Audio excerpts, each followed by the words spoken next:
Assalamualaikum warahmatullahi wabarakatuh.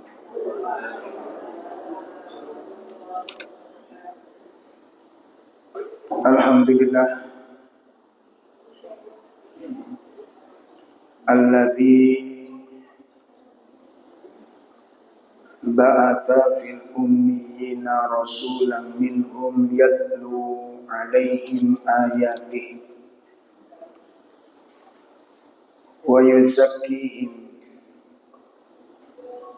wa yu'allimuhumul kitaba wal hikmah wa in kanu min qablu lafi dhalalin mubin.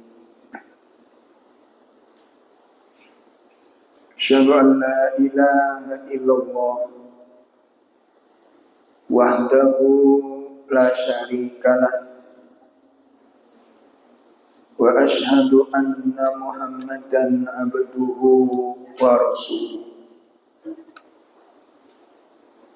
Ya ayyuhalladzina amanu taqullaha haqqa tuqatih wa la tamutunna illa wa antum muslimun.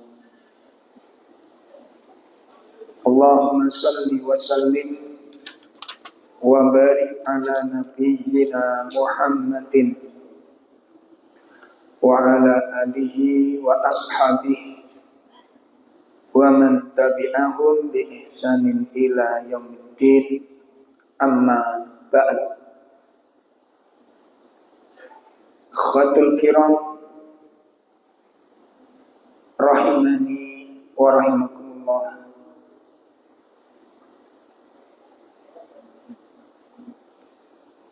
Bapak Ibu sekalian yang semoga dimuliakan Allah Subhanahu wa ta'ala.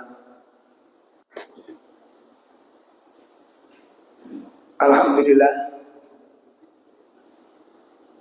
pada pagi ini kita bisa hadir di dalam majelis taklim. Mari kita manfaatkan kesempatan emas ini dengan sebaik-baiknya agar kehadiran kita ke majelis ini tercatat sebagai amal soleh yang diterima oleh Allah Subhanahu wa ta'ala. Perlu kita pahami, tidak setiap amal baik itu tercatat. Tidak setiap amal yang baik itu diterima. Ini harus dipahami. Tidak setiap amal yang baik itu diterima. Ada syarat-syarat yang harus diperhatikan.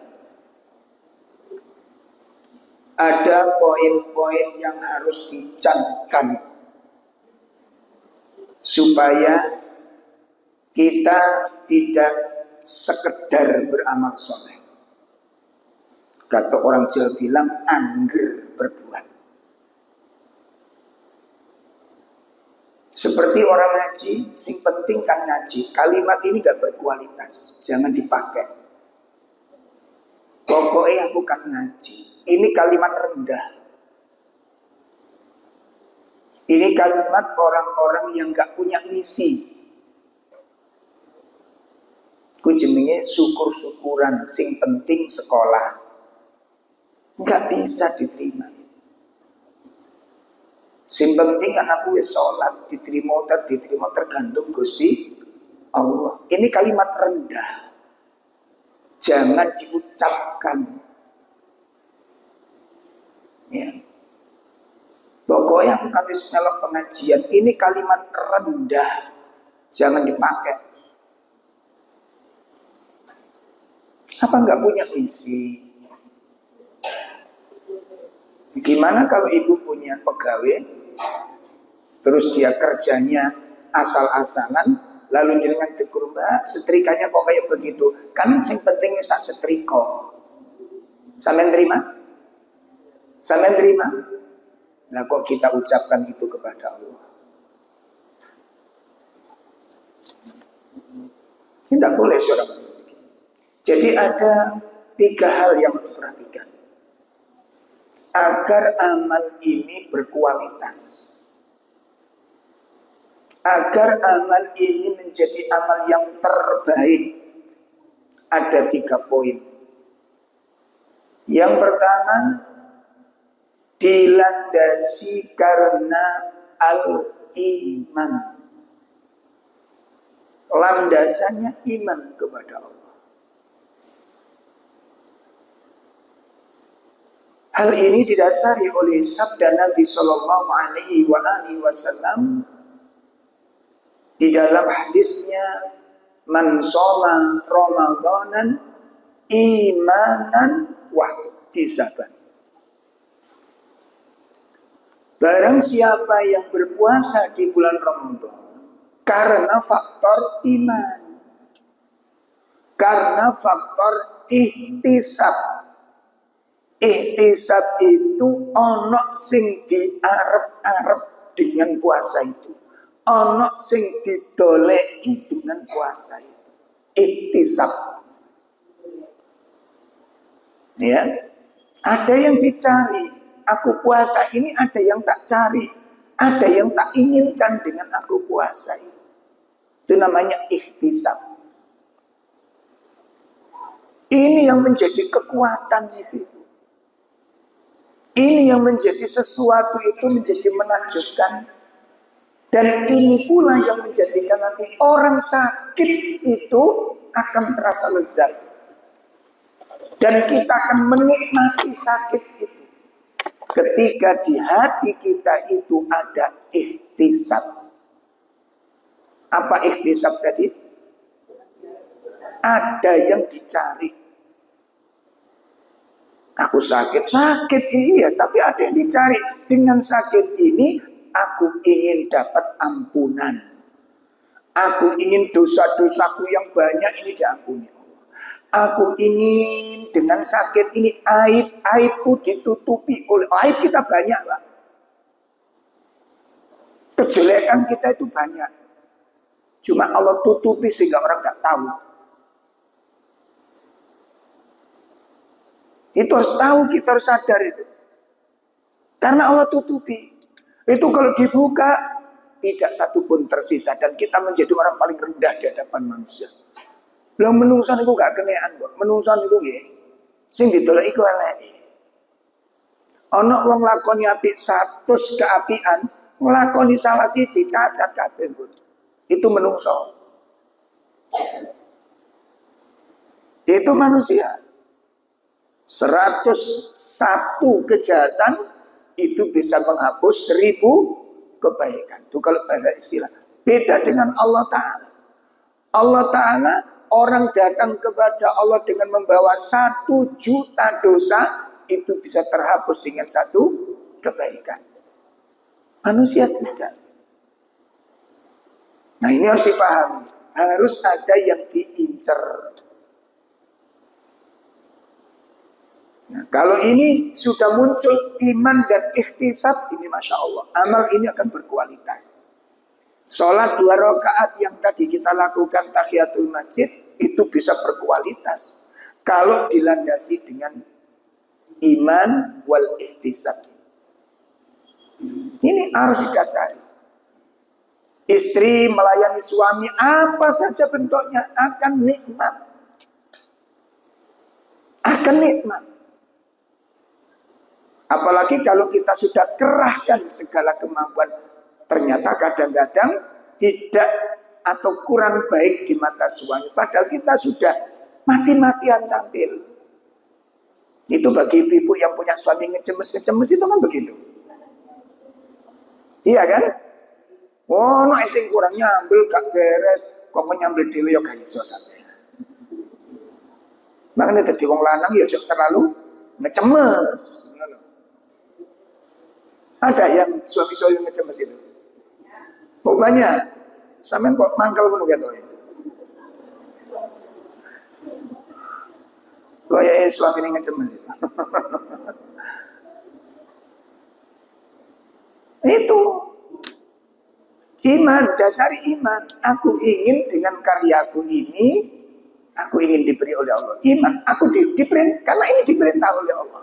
Karena imanku kepada Allah, karena imanku kepada Nabi, karena imanku dengan hari akhirat. Aku lakukan yang demikian ini. Maka aku berharap dengan amal ini, aku mendapat sesuatu dari Allah. Ampunan, rahmatnya, surganya, insya Allah. Itu atas dasar iman. Itu yang pertama. Amal apapun. Amal apapun. Nah sehingga disinilah orang tidak pernah bosan nanti. Jadi ketika orang sudah ada ikhtisab ini, kacamata ikhtisab itu dahsyat Pak. Sehingga di mana-mana kita itu selalu mencari amal soleh. Di masjid bukan cuma datang jadi jamaah cantik, manis, bukan. Cari amal gitu loh. Di masjid cari amal supaya berlipat-lipat, bukan cuma dapat pahala sholat jamaah, bukan cuma sholat dapat jatahnya ilmu yang bukan cuma itu saja. Masuk kita mendapat pahala bagian dari memakmurkan masjid. Yang kalau kemudian kita mendapat termasuk dari 7 golongan tadi. Apa itu? Memakmurkan masjid adalah ada 2 bentuknya. Yang pertama, memakmurkan fisik. Memakmurkan fisik, ikut membangun, ikut ambil dalam bangunan atau perawatan. Datang, jadi sampai dalam masjid, ojo jamak jadi jamaah manja, jadi jamaah cantik, jadi orang yang mencari amal selain sholat, selain ngaji begini. Coba masuk kamar mandi, ada yang kotor enggak diresiki, ada yang kok kesetnya jatuh diambil, kok ada sampah dibersihkan. Jadi mata itu mencari pahala gitu. Itu namanya ikhtisab. Itu namanya iman. Mata itu mencari amal-amal soleh, mencari amal-amal soleh. Masya Allah ini. Makanya yang senang, yang senang dengan ini. Yang pertama. Kemudian yang kedua, pilar amal soleh agar berkualitas, agar diterima oleh Allah Ta'ala adalah al-ikhlas. Landasannya ikhlas karena Allah Ta'ala. Lillahi Ta'ala. Li'intitali awamirillah. Dalam rangka menjalankan perintah Allah. Dan ini semata-mata kami lakukan liri wajhillah, untuk mencari keridhaan Allah. Ini yang kedua, al-ikhlas. Yang ketiga, agar amal ini berkualitas adalah ittiba, mengikuti sunnah Nabi Sallallahu Alaihi Wasallam. Mengikuti sunnah Nabi Sallallahu Alaihi Wasallam.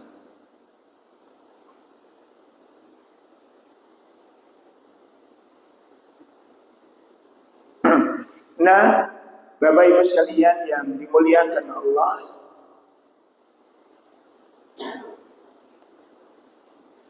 inilah pilar ibadah atau syarat ibadah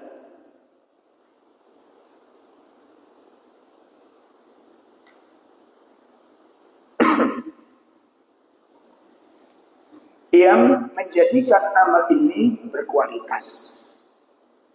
Yang menjadikan amal ini berkualitas.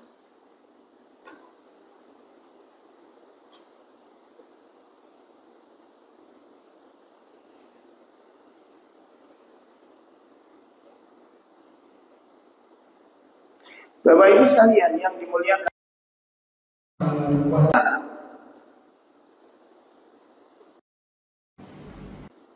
kemudian ada perkara penting yang perlu kita kaji pagi ini yang mestinya materinya kita masuk pembahasan al-mamnu' anil hidayah. Golongan orang-orang yang terhalang dari hidayah. Ya, mestinya materinya itu. Namun ada beberapa hal pertimbangan yang perlu kami sampaikan. Ya, adanya fitnah. Fitnah-fitnah yang sedang terjadi di sekitar kita.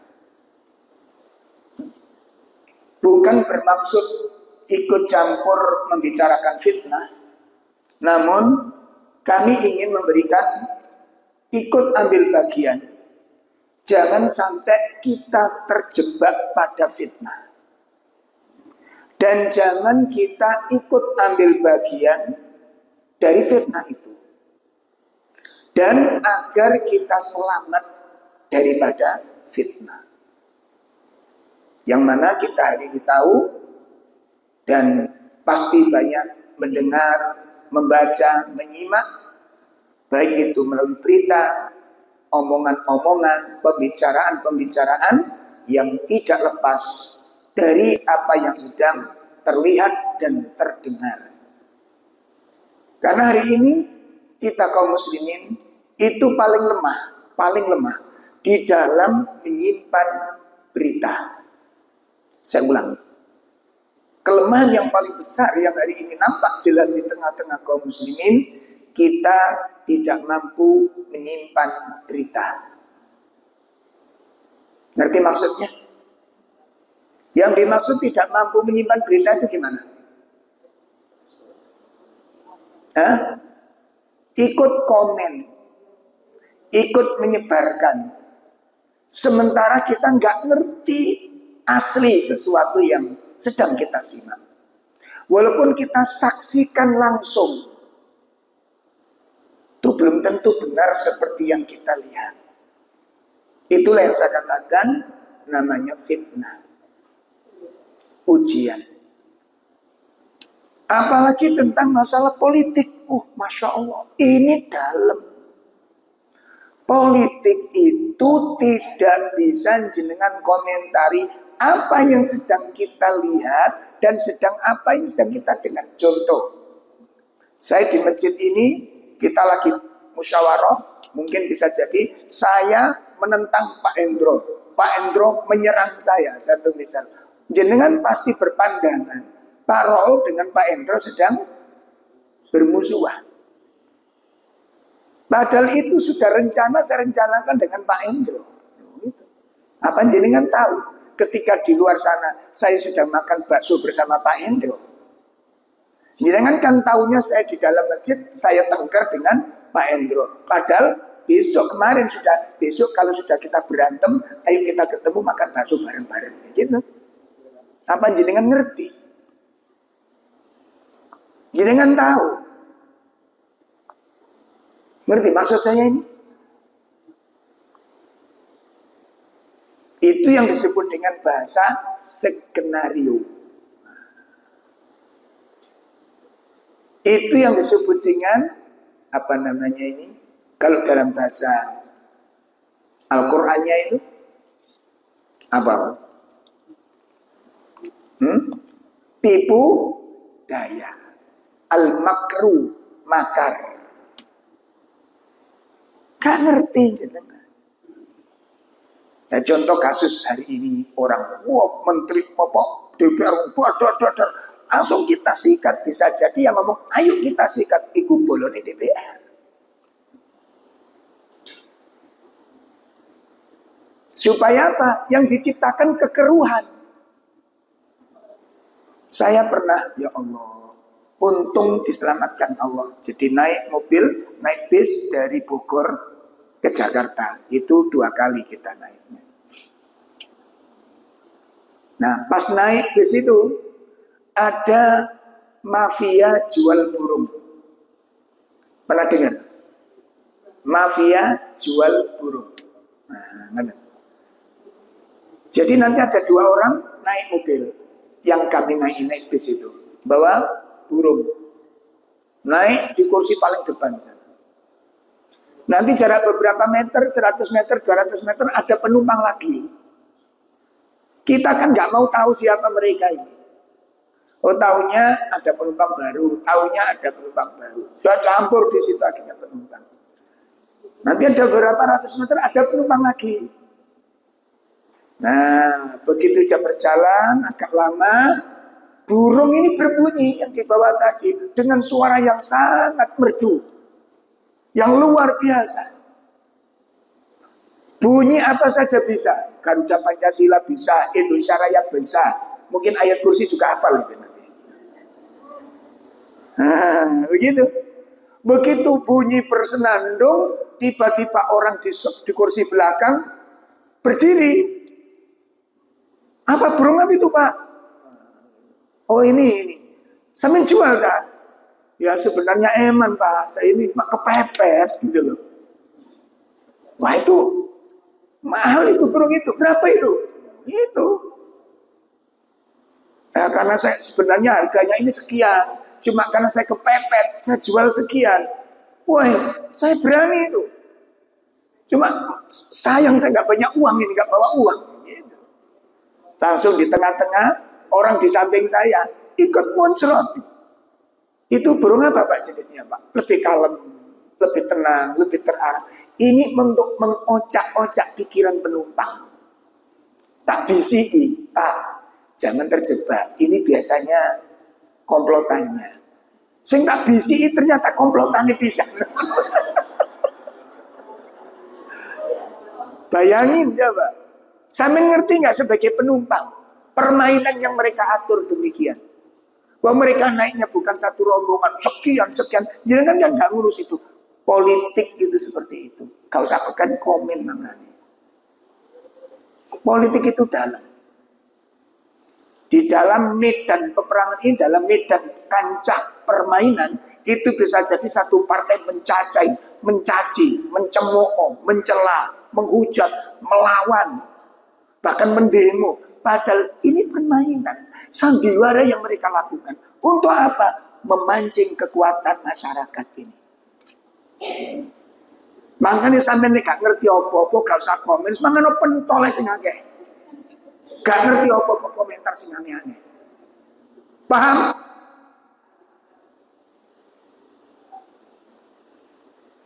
Wah itu pergerakan ini ormas wis padha ae, padha telek lindungi kabeh.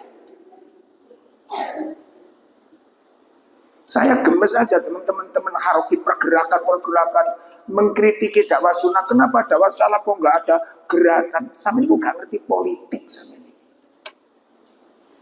Saya dikerecei, dikritis sama beberapa jamaah. Satrop itu nggak pernah bahas masalah jihad. Jihad. Saya bayi itu dilotek jihad. 12 tahun kita bergabung dengan jihadiyah ini. Yang dibicarakan apa? Perang. Itu di otak saya begitu. 12 tahun namanya. Saya, Ustaz Abu Jibrin, Abu Rozan, Ustaz Joko, Ustaz Burhan itu satu rumpun dulu. Di jihadiyah ini. Saya lihat teman-teman jihad, sholat jamaahnya arang-arang. Jihadiyah. Jihad lentur. Saya katakan secara terbuka ini. Pergerakan. Saya lihat ormas-ormas yang kemarin luar biasa. Sekarang begitu dapat kursi, kemana suaranya? Begitu juga anggota, kemana suaranya? Aspirasi yang begitu menggelapkan, bodoh. Nah, saya jadi tukang lape malah. Wah itu iblis, yang iblis masa bayangin itu. Di iblis pemimpinnya. Begitu dapat, ya jadi tukang pelnya sekarang. Apa ini? Makanya kita sudah, dan termasuk hari ini yang sekarang lagi rame luar biasa, bakar-bakaran. Kalau di luar bakar, jenengan bakar jagung aja. Bakar pelem, bakar telo, gitu loh. Ayo kita aja bakaran yuk, gitu loh. Enjoy aja. Pun, maka hari ini, bagaimana Al-Quran dan Sunnah memberikan penjelasan kepada kita. Karena ini nggak bisa disalahkan salah satunya, Mbak. Pemimpin yang buruk itu ada sebab. Paham ini? Pemimpin jelek itu ada faktor. Saya kita takoni, pemimpin itu turun dari langit atau muncul dari dasar bumi? Aku takoni sampean jawaban. Pemimpin itu ada di negeri kita, itu turun dari langit atau muncul dari bawah batu? Dari mana? Atau dipilih? Sing milih siapa? Bagaimana cara Anda memilih kemarin? Golek sangu. Betul enggak? Sedikit sekali yang tidak, sedikit sekali yang tidak. Dan itu pun tidak mengerti tentang masalah ini. Ini terkait, Pak. Kalau kita pakai kacamata sunnah, kacamata syariat, karakter pemimpin itu cermin dari karakter rakyat. Itu kalau kita pakai kacamata sunnah. Nabi yang bilang, bukan saya. Nabi yang bilang. Kan sudah pernah saya sampaikan. Nanti coba dilihat dalam hadis ya. Yang diriwayatkan oleh Imam Ibnu Majah. Hadis itu riwayat Imam Ibnu Majah. Ya. Di mana Nabi SAW menyebutkan ada 5 musibah yang akan menimpa umat ini. Ada 5 musibah yang akan menimpa umat ini. Nah, salah satu musibah itu adalah walam yang kusul mikyal wal mizan. Ya. Apabila masyarakat itu sudah terbiasa mengurangi takaran dan timbangan. Apabila masyarakat sudah terbiasa mengurangi takaran dan timbangan.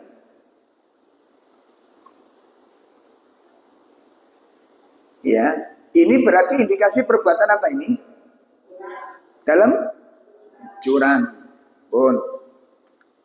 Pertanyaannya Bu, kita kan selama ini loh pemimpin curang, ini curang kan gitu. Kita itu punya potensi curang apa enggak? Kita, kok ragu-ragu? Tak tuduh saya ngerti sampai. Bahwa kita sangat besar potensi curang itu. Cuma saja nggak punya kesempatan. Tak duduk ini jelas nggak bisa kita tolak itu.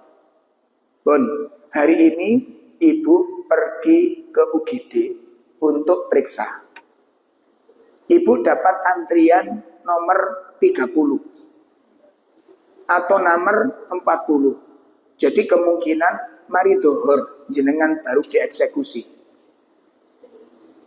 Kok dieksekusi? baru didapat panggilan setelah dohor dengan nomor antrian sekian banyak. Qadarullah salah satu petugas itu kenal dengan jenengan atau mungkin ponaan. Nyapa panjenengan, loh bude ngapain? Antri mbak, nomor pinten? 40. Pun kula betone nek 40 mangke sekitar jam 1 jam 2 jenengan baru ditangani. Pun tak bawanya nanti biar cepat ditangani. Jenengan seneng apa susah? Jenengan kasihkan atau tidak? Wis gak usah ngritik pemerintah. Jelas? Jelas? Wis aja dirasani, aja gurung-gurung wis meneng ae. Ini kita. Ini kita. Orang yang tidak punya orang dalam, yang tidak punya kenalan, otomatis ditangani sesuai dengan nomornya. Yang tadi antri mulai pagi, kedap-kedip, kelam, kelom, kelamut, ngenteni jadwalnya dia.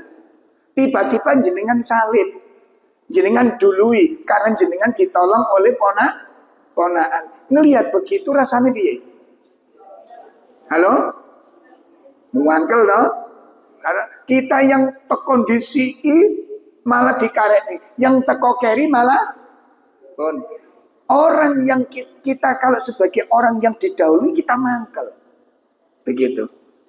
Lah, orang yang didahulukan rumangsa. Halo? Jadi kita senang ketika orang lain menderita. Itu karakter yang ada pada diri kita. Hanya saja kita nggak punya peluang untuk itu. Sampun jelas? Nah, itu nanti di mana saja begitu. Di mana saja begitu. Coba jenengan nggak bawa SIM, ketangkep. Ternyata polisi ini konco SMA. Tetap dibawa. Jenengan bilang apa?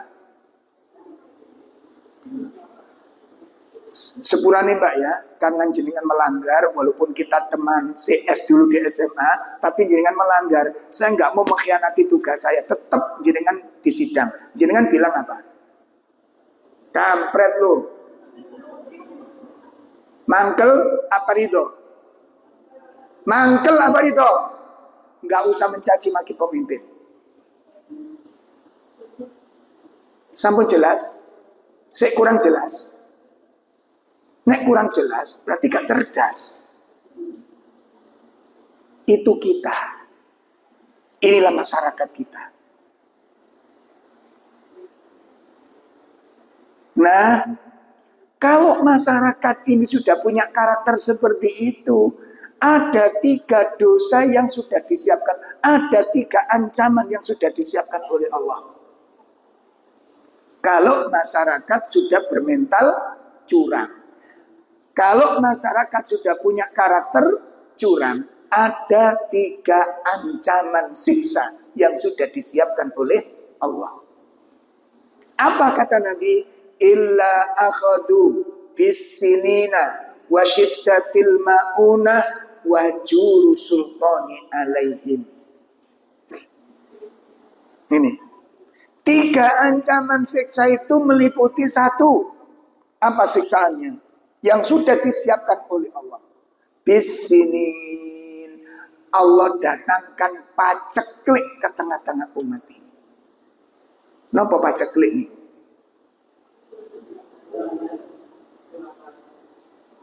Pun silakan ditulis sesuai dengan madhab masing-masing. Apa makna paceklik itu? Sulitnya mata pencaharian, krisisnya ekonomi, itu paceklik. Ditimpakan oleh Allah ke tengah-tengah umat ini.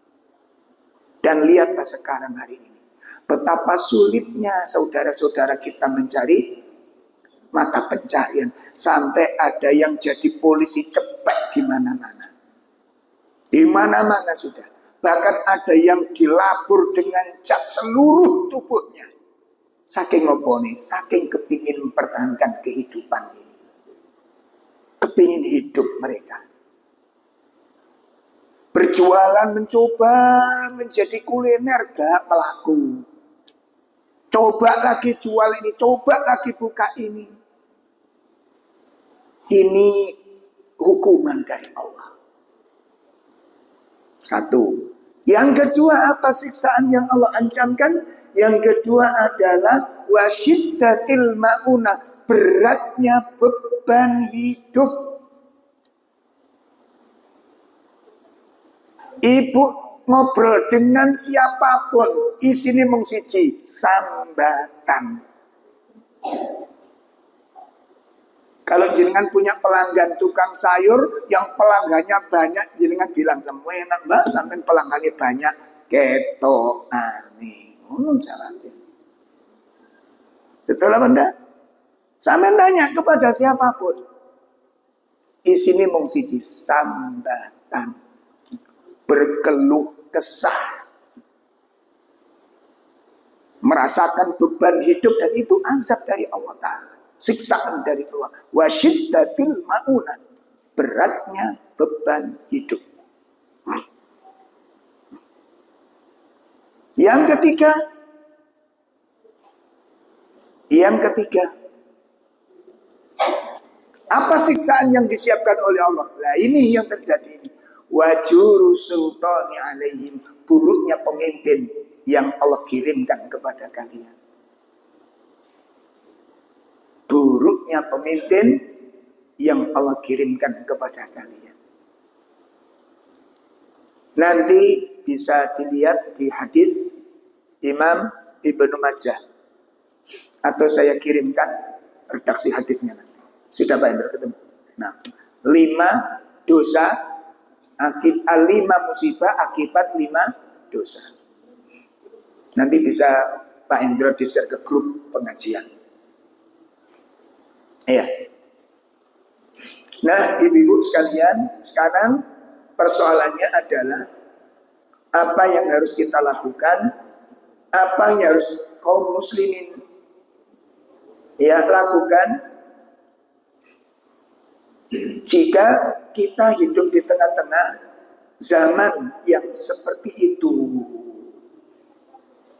Ya, apa yang harus kita lakukan jika kita hidup di tengah-tengah zaman seperti itu.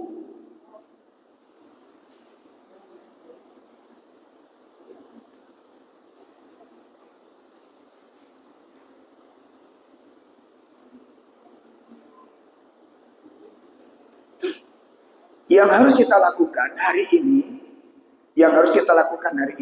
tolong diperhatikan dan mohon catatan nanti bisa di-share ke teman-teman yang lain agar kita bisa keluar terjaga dari fitnah. Dan supaya kita diberi penghidupan yang baik oleh Allah Ta'ala. Ya, pertama yang harus kita lakukan itu adalah al-iktar, istighfar, wat taubah. Perbanyak istighfar dan bertaubat kepada Allah Subhanahu wa ta'ala. Ini yang pertama.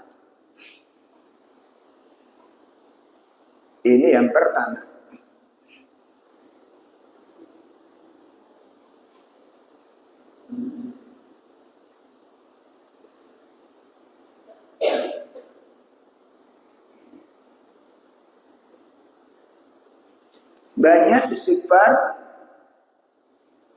dan taubat.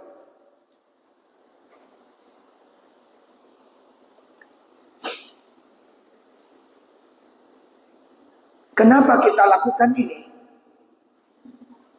Kenapa kita harus banyak bertobat? Bukankah kita bukan pelaku dosa? Sedohirnya begitu. Sebab tidak ada satu bencana menimpa kita, termasuk yang tadi disebutkan, munculnya anggota-anggota dewan seperti itu, munculnya menteri-menteri yang kurang baik, munculnya pemimpin-pemimpin wali kota yang na'udzubillah yang merusak. Itu karena faktor ini, dosa. Dibuka surat 42 ayat 30. Surat 42 ayat 30.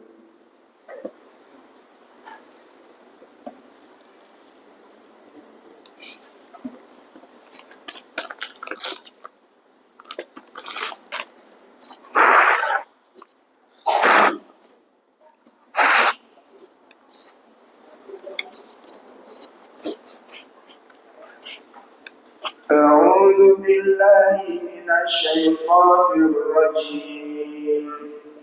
Wa ma asabakum min musibatin fa bima kasabat aydikum wa yafu an katsir. Iya. Dan musibah apapun yang menimpa kamu adalah karena perbuatan tanganmu sendiri. Dan Allah memaafkan banyak dari kesalahan-kesalahan kamu. Apa kata Allah?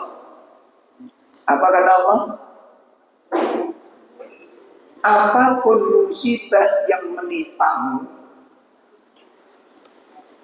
apapun musibah yang mengenaimu, itu disebabkan itu karena dosa-dosa yang kamu lakukan. Itu karena kesalahan-kesalahan yang kamu kerjakan. Musibah yang datang, bencana yang datang, keburukan yang datang, itu akibat ulah tanganmu sendiri. Ulah tanganmu sendiri. Ini. Nah, ini ayat ini sifatnya secara global. Adapun nanti kalau kita lihat secara rinci, ketemu semua jawabannya ini. Ini faktor pertama.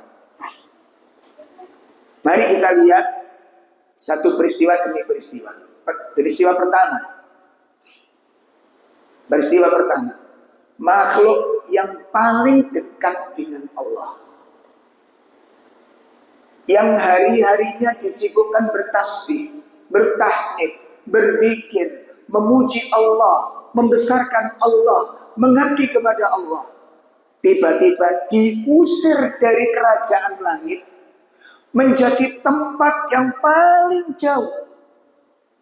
Sejauh-jauh tempat dia dengan Allah Subhanahu wa taala. Keadaannya dirubah menjadi seburuk-buruk makhluk yang ada di alam ini. Seburuk-buruk wajah, seburuk-buruk sifat, sampai diberi gelar al-la'nah, makhluk yang terkutuk dan terlaknat. Siapa dia? Iblis. Kenapa iblis diusir dari kerajaan langit? Kenapa? Karena satu dosa yang dilakukannya. Satu dosa yang dilakukan. Satu. Yang kedua, Bapak dari semua manusia yang sudah ditempatkan oleh Allah di tempat sebaik-baik tempat, seindah-indah tempat, senyaman-nyaman tempat, tempat yang paling indah, tempat yang tidak mengandung kesedihan sedikit pun, tempat yang tidak mengandung penderitaan sedikit pun, kenikmatannya melimpah ruah, rogodan melimpah ruah. Kemudian harus dikeluarkan dari tempat itu menuju kampung negeri yang hari ini kita tempati, negeri yang banyak masalah, negeri yang banyak tipu daya. Nabi Adam dikeluarkan dari surga. Apa sebabnya? Apa sebabnya? Satu dosa. Dosa. Rasul pertama yang dipilih oleh Allah, Nabiullah Nuh alaihissalatu wassalam, yang kemudian masyarakat yang belum banyak, manusia belum banyak, agar Allah diturunkan. Umat yang belum begitu banyak itu dihabiskan oleh Allah, ditenggelamkan dengan air yang belum ada dalam sejarah ini. Di mana orang kafir memanjat, di situ banjir datang. Makanya anaknya Nabi Nuh itu ketika dipanggil Nabi Nuh, wahai anakku, mari kemari, ikut bersama ayah untuk naik kapal bersama-sama. Anaknya mengatakan, aku akan mendaki gunung yang tinggi sehingga tidak akan air itu menjamahku. Nabi Nuh mengatakan, hari ini tidak ada tempat yang aman. Hari ini tidak ada tempat yang tidak diazab oleh Allah, kecuali orang-orang yang beriman kepadanya. Habis. Apa sebabnya? Dosa. Apa sebabnya? Dosa. Nabi Lut yang kemudian masyarakatnya, kaumnya ditenggelamkan oleh Allah dalam waktu yang sekejap. Bumi yang ada di atas dibalik oleh Allah menjadi di bawah. Belum begitu. Habis sudah. Menjadi kuburan massal. kain sodom. Apa sebabnya? Dosa. Nah, ibu, bapak, kalau memang siksaan-siksaan yang begitu banyak yang Allah ceritakan dalam Al-Quran itu karena dosa, berarti solusinya taubat, istighfar. Pun, zikir yang paling banyak hari ini kita baca istighfar. Zikir yang paling banyak kita baca hari ini taubat kepada Allah. Pun itu langkah pertama. Istighfar wa taubat. Istighfar wa taubat. Kita akan diberikan solusi oleh Allah Ta'ala. Allah berikan jalan keluar khusus bagi mereka yang di saat orang celaka kita diselamatkan oleh Allah. Bagi Allah itu tidak sulit itu. Seperti ada tsunami, seperti ada orang kecelakaan, suami istri hancur, bayi yang digendong istrinya terpental. Itu cara Allah menyelamatkan. Allah punya cara di luar nalar. Makanya hari ini jangan menggunakan banyak nalar. Gunakan ilmu dan keyakinan. Gunakan ilmu dan keyakinan. Pun itu langkah pertama yang harus kita lakukan hari ini. Perbanyak istighfar, perbanyak taubat. Dan ketika istighfar, kita mohon ampun kepada Allah. Hadirkan dosa-dosa kita, bawa dosa-dosa kita. Dosa kita sangat banyak. Ayo kita tebus dengan istighfar. Langkah yang pertama. Langkah yang kedua, apa yang harus kita lakukan hari ini? Ada wajibat, memenuhi kewajiban-kewajiban, melaksanakan dan menunaikan kewajiban-kewajiban. Hifdzuddin, menjaga urusan agama ini. Menjaga urusan agama ini. Bon, ini yang kedua. Melaksanakan perintah-perintah Allah, menjaga kewajiban-kewajiban dari Allah. Menjaga tanggung jawab yang Allah berikan kepada kita sesuai dengan kemampuan kita. Semaksimal mungkin. Para suami tunaikan tugas-tugas sebagai seorang suami. Para istri laksanakan tugas seorang istri sebaik-baiknya. Lalu kewajiban yang datang dari Allah, sholat wajib, baca Quran, lakukan. Sibukkan dengan itu. Apa faedahnya? Faedahnya satu, Nabi menyebutkan ihfadillah yahfadka. Jagalah Allah, Allah akan menjaga. Jagalah Allah, Allah akan menjaga. Ini faedah. Yang kedua, dalil yang kedua, intan surullah yang surukum. Jadi kalau yang pertama, hadis diriwayatkan oleh Imam Tirmidzi. Ihfadillah yahfadka, jagalah Allah, maka Allah akan menjagamu. Apa yang dijaga? Yang dijaga ada 4. Satu, hak-haknya Allah. Hak-haknya Allah. Yang kedua, perintah-perintah dari Allah. Jalankan.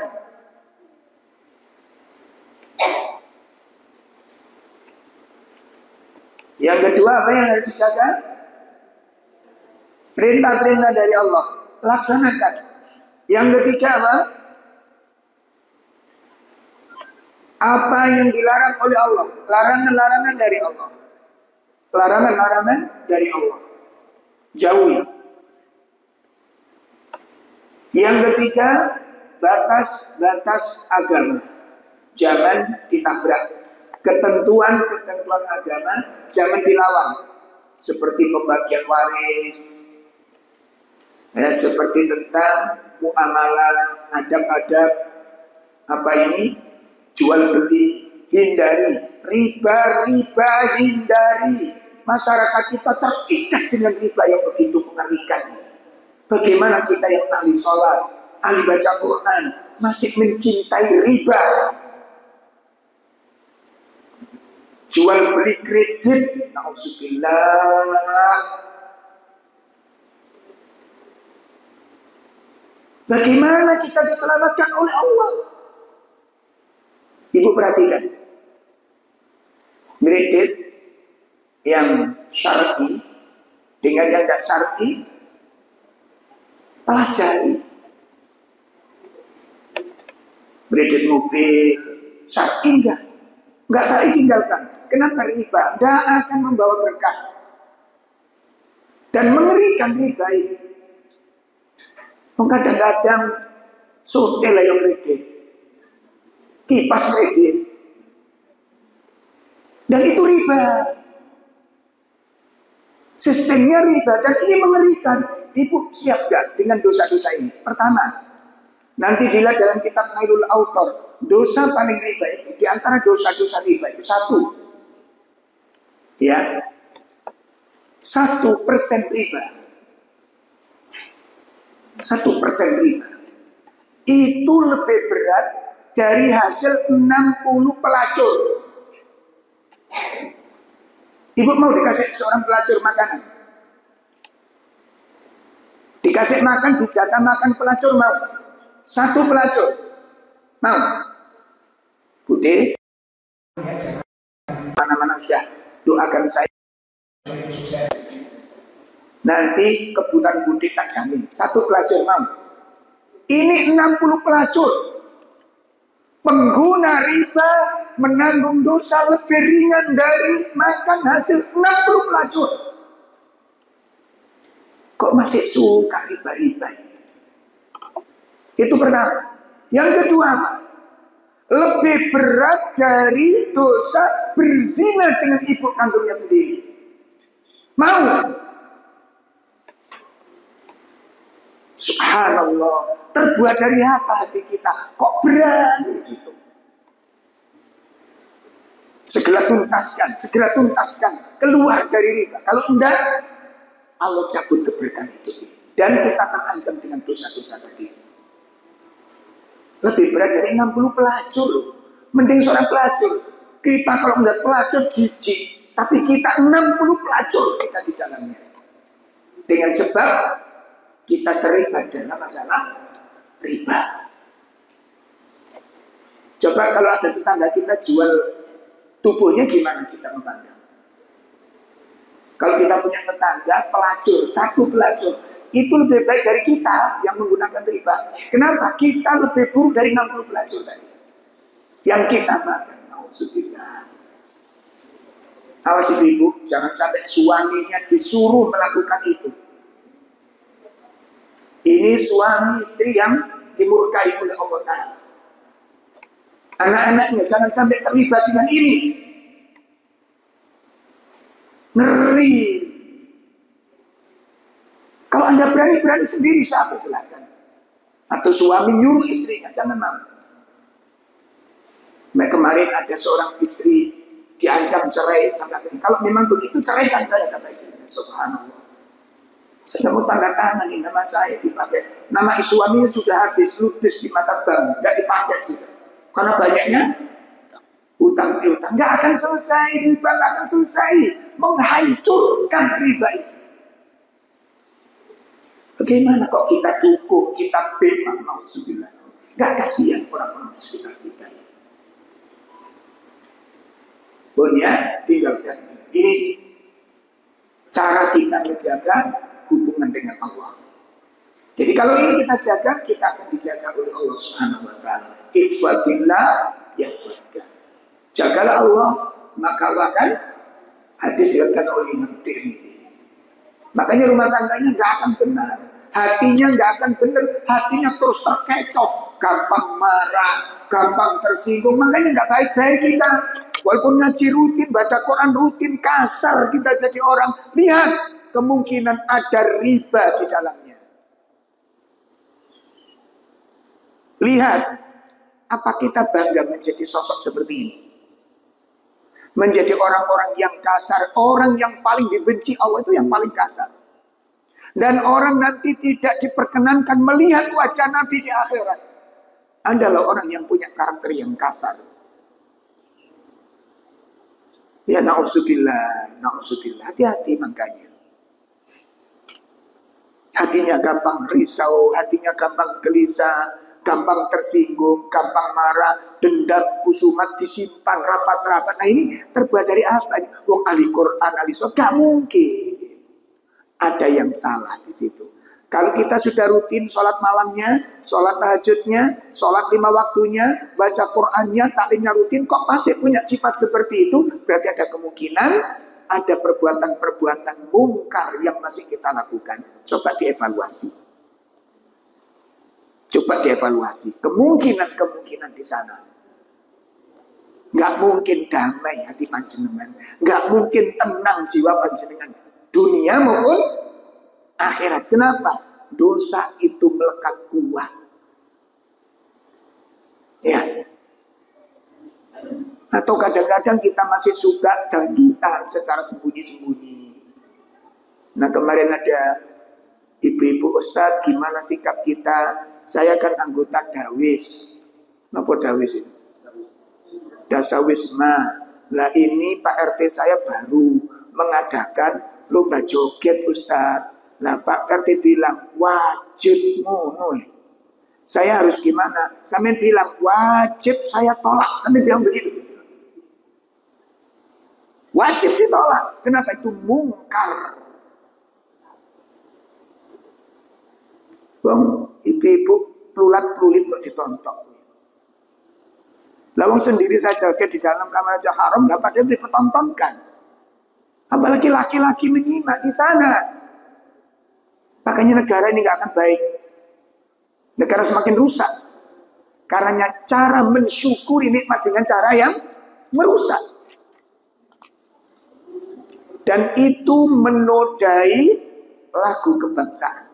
Menodai lagu kebangsaan. Lagu kebangsaan pesannya apa? Bangunlah, bangunlah, bangunlah badannya. Bangunlah jiwanya, bangunlah. Itu pesannya. Lah membangun jiwa itu dengan apa? Dengan ilmu, dengan ketakwaan, dengan akhlak yang mulia.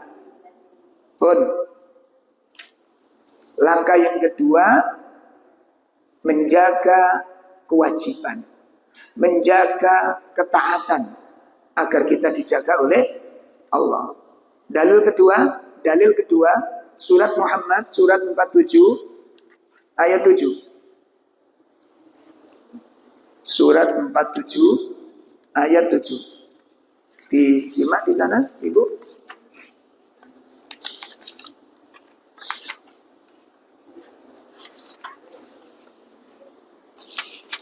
Surat Muhammad. Sampun kepake.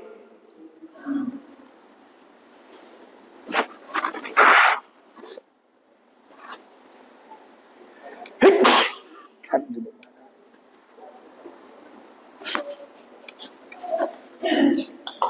Monggo baca. Wahai orang-orang yang beriman, jika kamu menolong agama Allah, niscaya Dia akan menolongmu dan meneguhkan kedudukanmu. Masya Allah. Mil. Jika kamu menolong agama Allah, maka niscaya Allah akan menolongmu dan akan memperkuat imanmu, meneguhkan keyakinanmu. Ini langkah yang kedua yang harus kita lakukan hari ini, Ibu. Sibukkan menjaga kewajiban, sibukkan membaca Al-Quran, sibukkan menyimak kajian-kajian. Itu langkah yang harus kita lakukan hari ini, ya, hari ini, supaya kita dijaga oleh Allah, supaya kita ditolong oleh Allah Ta'ala. Sampun jelas tadi. Dalil pertama, pesan dari Nabi, ikhfatillah yahfadka. Jagalah Allah, maka Allah akan jaga. Dalil yang kedua, surat apa tadi? Muhammad. Surat Muhammad ayat berapa? Ayat 7. Apa bunyinya? Jika kamu menolong agama Allah, maka Allah akan menolongmu. Ini langkah Ini masalah sekaligus solusi yang kita lakukan. Punya, jadi hari ini pertanyaan itu. Sibukkan dengan baca Quran, sibukkan dengan kegiatan-kegiatan yang positif. Ya, kemudian yang ketiga. Yang ketiga yang harus kita lakukan adalah apa? Berupaya untuk menjaga akidah tauhid dan meningkatkan nilai-nilai keimanan. Dipupuk keimanan ini. Ya, menjaga tauhid dan menjaga nilai-nilai keimanan, memperbarui keimanan kita kepada Allah Ta'ala. Itu. Kenapa demikian? Sebab akidah yang murni, akidah yang lurus, itu akan mendapatkan jaminan-jaminan penjagaan dari Allah, pembelaan dan pertolongan serta penjagaan dari Allah. Dengan iman yang benar, dengan akidah yang benar, kita akan ditolong oleh Allah, kita akan dijaga oleh Allah, dan kita diangkat derajatnya oleh Allah. Mari kita simak. Jaminan yang pertama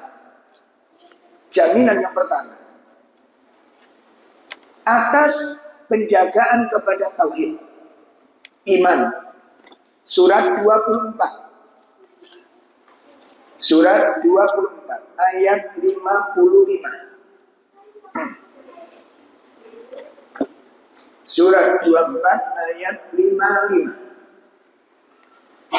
Wa'adallahu alladhina amanu minkum wa amilus shalihat la yastakhlifannahum fil ardi kama istakhlafal ladzina min qablihim wa la yumakkinanna lahum dinahum alladzi irtada lahum wa la yubaddilannahum min ba'di khawfihim amna ya'budunani wa la yushrikuna bi syai'an وَمَنْ كَفَرَ بَعْدَ ذَلِكَ فَأُولَئِكَ هُمُ الْفَاسِقُونَ.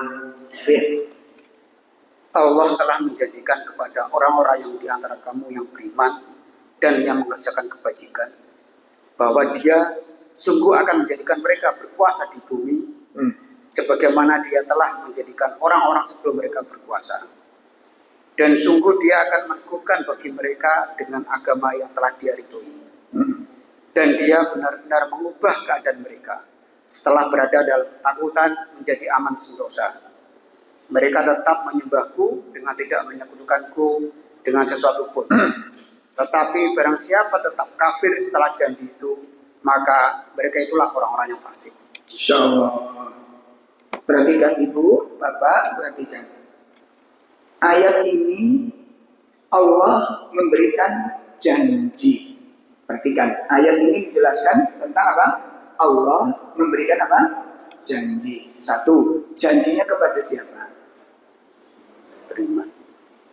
Satu, janji itu ditujukan kepada siapa? Orang-orang yang beriman dan orang-orang yang menyibukkan diri dengan amal-amal soleh, dan orang yang menjaga tauhidnya. Itu satu.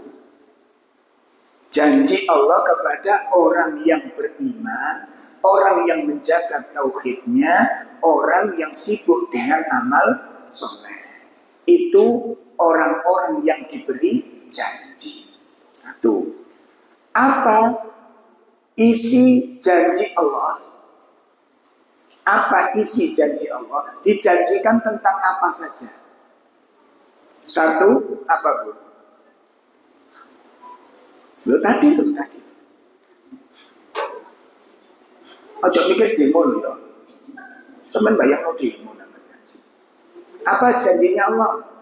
Satu, la yastakhlifannahum fil ardi kama stakhlafal ladzina min qablihim. Allah akan jadikan umat ini penguasa. Makanya kalau kita ingin diangkat derajatnya oleh Allah untuk menjadi penguasa, pengatur ini, dandanono imanmu. Ayo umat ini diperbaiki imannya, ketauhidannya dibenahi. Sirik ini di mana-mana enggak karu-karuan.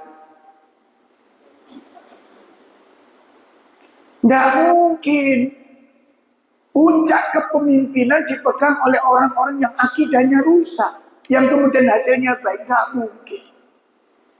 Umat ini tidak akan diberikan kepercayaan oleh, nggak mungkin. Wong ini janji Allah. Satu itu janji Allah.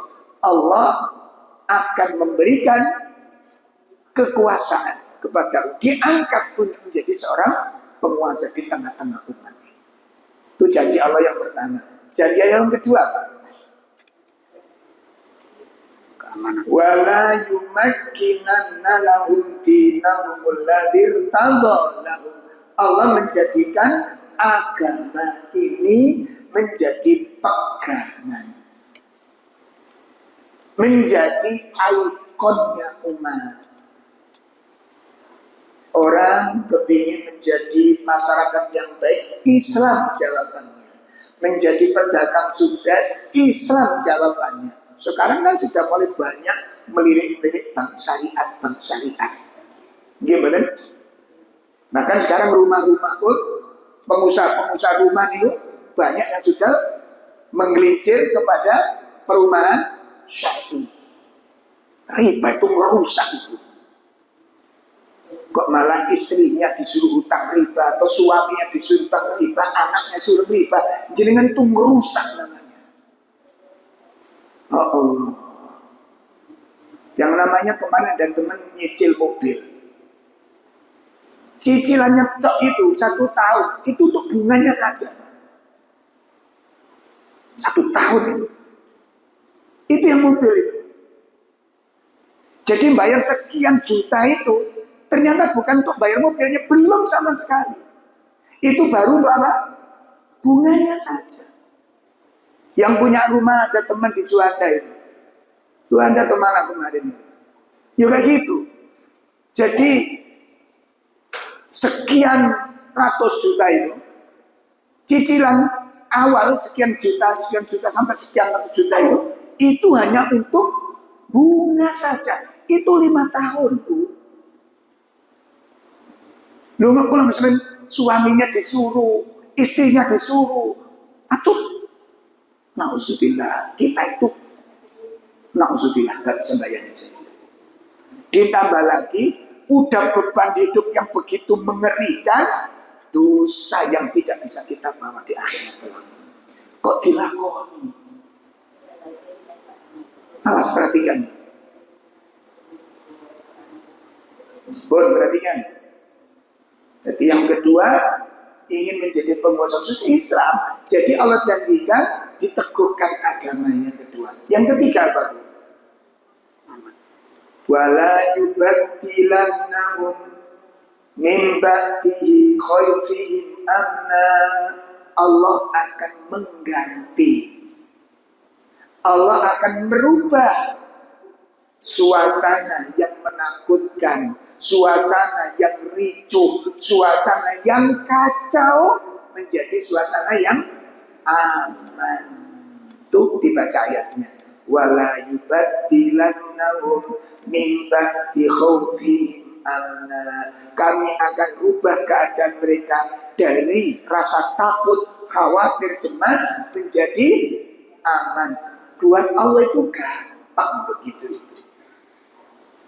Oleh karena itu pesan Allah berikutnya apa? Ya'budunani wa la yusyrikuna bi syai'an. Hendaknya mereka beribadah terus kepadaku dan jangan sekali-kali menyekutukan aku. Makanya poin yang ketiga apa? Yang harus kita lakukan hari ini, menjaga ketauhidan. Zikir yang sering pula kita baca adalah la ilaha illa anta subhanaka inni kuntu minal. Ini zikir yang paling banyak untuk kita baca. Kita dalam kesulitan hari ini. Kita terbelenggu, kita terjebak, kita terikat, kita terjepit. Bebaskan dengan melibatkan Allah. Menjaga tauhid, menjaga iman yang benar. Ya, dan jangan diselipi dengan amal-amal yang merusak akidah ini. Sampun, ini yang ketiga. Jadi langkah pertama tadi apa, Bunda?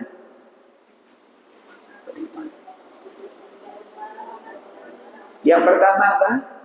Perbanyak istighfar dan taubat. Kenapa kok ini kita lakukan? Banyak dosa. Karena banyaknya dosa-dosa yang kita lakukan. Sekarang hari ini terjadi kekacauan. Itu karena dosa yang kita lakukan. Yang kedua apa tadi? Menjaga kewajiban-kewajiban, menyibukkan diri dengan amal-amal soleh. Kita akan dijaga oleh Allah, dipelihara oleh Allah, dijauhkan oleh Allah dari segala keburukan-keburukan. Itu yang kedua. Yang ketiga apa yang harus kita lakukan? Menjaga kemurnian tauhid, keyakinan-keyakinan syirik harus dibuang, dibersihkan betul-betul, dijernihkan, dimurnikan, dan menjaga nilai-nilai keimanan.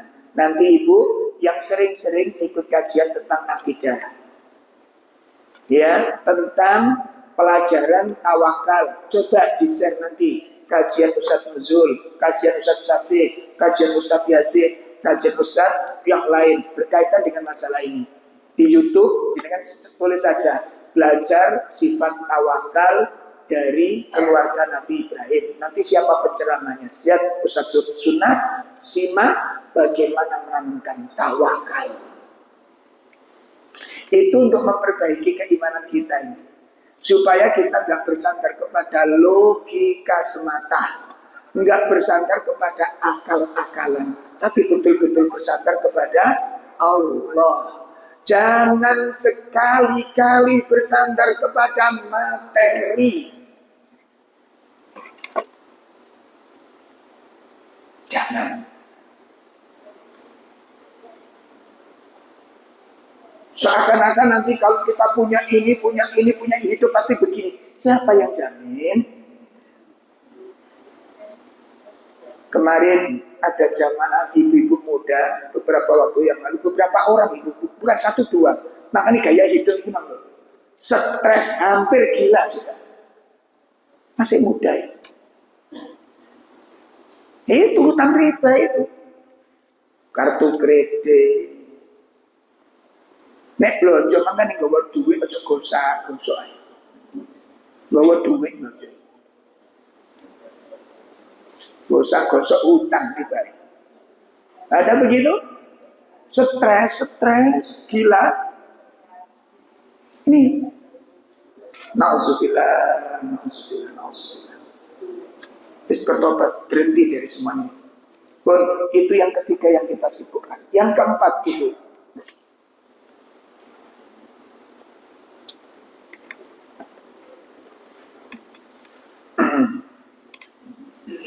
yang keempat yang harus kita lakukan adalah i'tisam bil Quran, berpegang erat dengan Al-Quran. Ya, tolong ini catatan kita diamalkan karena kita sedang berhadapan dengan peristiwa-peristiwa yang mengerikan. Kita ke depan tidak ngerti ini nanti ada model apa yang akan Allah ujikan ke kita. Kemarin baru saja saya sampaikan di Puri Indah, gitu, meletus, gitu. Langsung meletus, gitu. Terjadi. Baru kita bahas, langsung terjadi. Subhanallah. Karena itu tadi, makanya kita jangan sibuk dengan nonton, apalagi menyimak berita-berita tentang demo. Jangan. Kaya sampean metenteng gitu loh ya. Kaya ini. Saya pesen, jangan. Satu, yang membawa berita ke YouTube siapa? Kok sampai nikmati gitu. Kok gak pernah ngerti sing gawe iki berita iki bener apa ditambahi dikurangi apa ya ngerti sampean. Kok sampean tetap menikmati itu nauzubillah. Kalau mau ngomong kasar tuh keping ngomong kasar aja nih. Bodoh kita. Baca Qurannya berapa ayat? Berapa jam? Baca beritanya? Nonton sak berita, Pak. Nonton sak berita setengah jam itu podo karo apa? Setengah jam nonton berita itu seperti ngeludah gitu. Enggak terasa banget menikmati berita, ono sermane gitu, nomor berita mana itu pasti jenengan kecanduan akibatnya. 1 jam nonton berita tok orang mesti bener jenengan nikmati. Kebodohan luar apa ini? Maca Quran sak ayat, 2 ayat, 1 lembar udah berhenti. Alhamdulillah. Udah selesai. Jangan mimpi jadi orang baik. Insyaallah. Oke, tinggalkan itu. Jangan dinikmati. Oke. Baik, berikutnya yang harus kita lakukan apa tadi? Ihtisam. Nah, berpegang dengan Al-Quran itu apa saja yang kita lakukan? 1, memperbanyak bacaan. Baca yang sering-sering baca Quran. Dengan harapan kita dijaga oleh Allah. Keluarga kita dijaga oleh Allah. Masyarakat kita dijaga oleh Allah. Harapan begitu. Ya, 1, perbanyak baca Al-Quran. Yang kedua apa? Mengkaji kandungannya. Mengkaji kandungannya.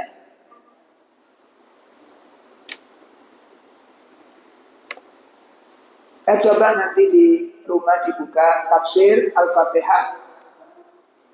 Tafsir Al-Fatihah. Coba dibuka nanti di Google ada, kalau jangan belum punya kitab tafsir, buka aja di Google itu tafsir Al-Fatihah. Nanti keluar tafsir web gitu misalnya. Nah itu jangan pilih nanti. Di situ dihadirkan ada sekitar 7 atau 8 tafsir. Dihadirkan di sana jenengan nanti. Nah jenengan ambil tafsir, ada 3 tafsir nanti bagus. Zubdatut tafsir atau tafsir As-Sa'di atau tafsir Ibnu Katsir. Ya ada 3 tafsir di situ yang insya Allah bisa kita pilih. Ya sebenarnya bagus, cuma yang lebih berkualitas ini Zubdatut tafsir, Zubdatut tafsir. Yang kedua tafsir As-Sa'di. Tafsir apa? As-Sa'di. Yang ketiga tafsir Ibnu Katsir. Cuma kalau Ibnu Katsir ini biasanya panjang. Tafsirnya panjang banget.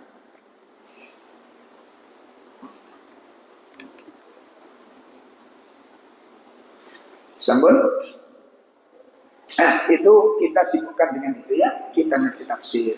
Kemudian yang ketiga konsekuensinya untuk berpegang teguh kepada Al-Quran itu harus kita mengamalkan syariatnya. Ini konsekuensi berpegang teguh kepada Al-Quran. Jadi 1 apa Bu?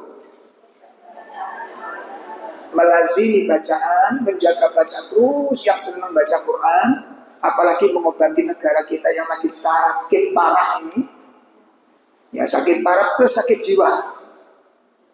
Nauzubillah, nauzubillah. Nih, ini kita obati dengan Quran itu obat. Ya, jadi 1 melazimi bacaan, berupaya untuk memakmurkan rumah kita, waktu kita dengan Al-Quran. Yang kedua tadi mengkaji kandungan. Yang ketiga apa?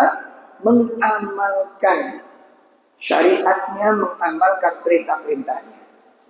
Ya, menjauhi larangan-larangannya. Yang keempat, apa konsekuensi ihtisam Al-Quran adalah mengajarkannya ke anak-anak kita, ke teman-teman kita. Kalau ibu tidak berkeberatan, ibu tekuni mengkaji tilawatil Quran itu, pelajari tilawatil Quran sampai selesai. Ya pakai metode apa saja silakan, yang penting tidak mengandung kebid'ahan. Silakan. Setelah itu, kalau ibu sudah sampai pada tahap bacaan udah bagus, tajwid udah bagus, coba ibu buka halakoh, ya, mengajarkan ibu-ibu yang lain yang belum bisa baca Quran. Anda kumpulkan teman-teman, tetangga, kerabat, ayo yang kepingin baca Quran, ayo belajar bareng sama saya. Ayo belajar bareng sama saya. Buka kajian itu. Nah dari situlah nanti orang dibawa kepada kajian yang lain. Paham ini? Paham ya? Jadi ibu-ibu yang jadi murid-murid jenengan, kita ayo ikut kajian. Ada kajian sunnah, ada kajian akidah, ada kajian akhlak. Nah itu kita ada ke sana. Itu cara kita mengamalkan Quran. I'tisam bil Quran ada 4. Ada 4 tahap berpegang teguh dengan Al-Quran. 1, melazimi bacaan Al-Quran. Yang kedua, mengkaji kandungannya. Yang ketiga, yang keempat, kalau itu sudah kita lakukan, apa buah manisnya? 1, surat 20. Surat 20.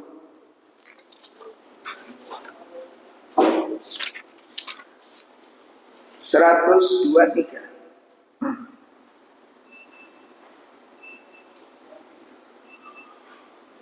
Surat 20, 123. Silakan langsung terjemah ikut banyak. Dia Allah berfirman, turunlah kamu berdua dari surga bersama-sama, sebagian kamu menjadi musuh bagi sebagian yang lain. Jika datang kepadamu petunjuk dariku, maka ketahuilah, barang siapa mengikuti petunjukku, dia tidak akan sesat dan tidak akan celaka. Barang siapa yang mengikuti petunjukku, apa kata Allah? Apa jaminan dari Allah? Dia tidak akan tersesat. Yang kedua apa? Tidak akan. Berarti apa jaminannya? Jaminan yang pertama, kita diberi hidayah, kita diberi petunjuk oleh Allah, tidak tersesat. Berarti kita mendapat petunjuk. Tidak tersesat berarti kita berada di atas jalan yang benar. Itu yang pertama, jaminan dari Allah. Barang siapa yang mengikuti petunjukku, dia tidak akan tersesat. Berarti dia mendapat petunjuk. Berarti dia berada di atas jalan yang lurus. 1. Yang kedua, wala yasqa, dia tidak akan celaka. Berarti apa? Lawan dari celaka apa? Selamat. Yang jamin siapa? Yang menentukan kecelakaan dan keselamatan. Maka sibukkan dengan Al-Quran ini. Itu jaminan yang pertama. Jaminan yang kedua, dalil yang kedua, surat 3 ayat 100 sampai 101. Surat 3 ayat 100 sampai 101. Monggo silakan. Wahai orang-orang yang beriman, jika kamu mengikuti sebagian dari orang yang diberi kitab, niscaya mereka akan mengembalikan kamu menjadi orang kafir setelah beriman. Dan sebagaimana kamu sampai menjadi kafir, padahal ayat-ayat Allah dibacakan kepada kamu, dan Rasulnya Muhammad pun berada di tengah-tengah kamu. Barang siapa berpegang teguh kepada agama Allah, maka sungguh dia diberi petunjuk kepada jalan yang lurus. Perhatikan. Surat 3 ayat 100 dengan ayat 101 itu menjelaskan.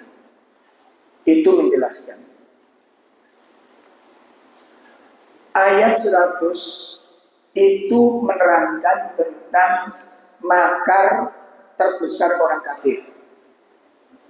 Ayat 100 menjelaskan tentang apa? Tentang apa? Makar orang kafir. Makar terbesar orang kafir. Program terbesar orang kafir. Gerakan pemurtadan. Dicatat gak catat hilang, dicatat gak catat hilang. Wong kula mbek sampeyan iki gak ilingan soalnya. Dia pura-pura sampeyan ayo. Gak catat hilang. Ayat 100 menjelaskan tentang apa? Program terbesarnya orang kafir, yaitu gerakan pemurtadan. Maka niku lambesaken ojo elok-elokan. Jangan tasabuh. Tasabuh niku ikut-ikutan. Sakniki wong Islam elok latar ngoten niku. Ana wong kafir perayaan nggawa ogo-ogo ya awak dhewe gawe. Ngene lho. Nggih. Nah, itu kan perbuatan orang-orang kafir, membawa dewa Wisnu, membawa dewa Anoman. Nah, itu dewa itu bagi mereka bukan sekedar guyonan, bukan sekedar hiburan. Itu dibawa dalam rangka memuliakan dewa-dewa tersebut. Tiba wong candi melok-melok. Akhirnya wong candi duwe dewa Anoman. Ya Allah, ini jenenge yakni pemurtadan ini. Ngerti yo gitu loh. Ojo ketok seru melok seru gitu. Ya, tidak boleh dicampur aduk agama ini. Allah mengatakan wala talbisul haqqo bil batil. Jangan kamu campur aduk kebenaran dengan kebatilan. Bon. Nah itu program terbesar orang kafir yaitu gerakan ayat 100. Ayat 101 solusi. Orang yang berpegang teguh kepada Al-Quran maka kekafiran akan dijauhkan darinya. Orang yang berpegang teguh dengan Al-Quran dan Sunnah kekafiran akan dijauhkan darinya. Artinya orang yang punya program gerakan pemurtadan tidak akan membahayakan kita kalau kita berpegang erat dengan Al-Quran dan Sunnah. Itu ayat 101. Jadi 101 menjelaskan buahnya. Kalau berpegang erat dengan Al-Quran dan Sunnah, kita akan diselamatkan Allah dari gerakan pemurtadan. Kita hubungkan dengan surat 5, 105. Surat 5, 105. Apa isinya? Silakan. Wahai orang-orang yang beriman, jagalah dirimu, karena orang yang sesat itu tidak akan membahayakanmu apabila kamu telah mendapat petunjuk. Hanya kepada Allah kamu semua akan kembali. Kemudian Dia akan menerangkan kepada kamu apa yang telah kamu kerjakan. Bon, disimak pelan-pelan. Apa kata Allah? Hai orang yang beriman, apa pesannya di situ, Ibu? Apa pesan Allah di situ? Jagalah dirimu, peliharalah dirimu. Itu maksudnya apa? Para ulama menafsirkan ijtahidu fi islahiha. Bersungguh-sungguhlah kamu di dalam berbuat baik dan menjaga kebaikan. Itu pesannya.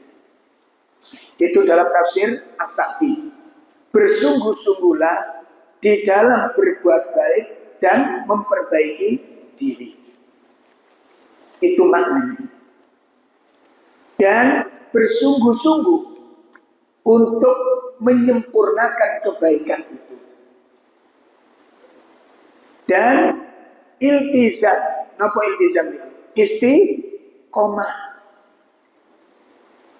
Melazimi. Tuh kan disuruh lazim tadi. Melazimi.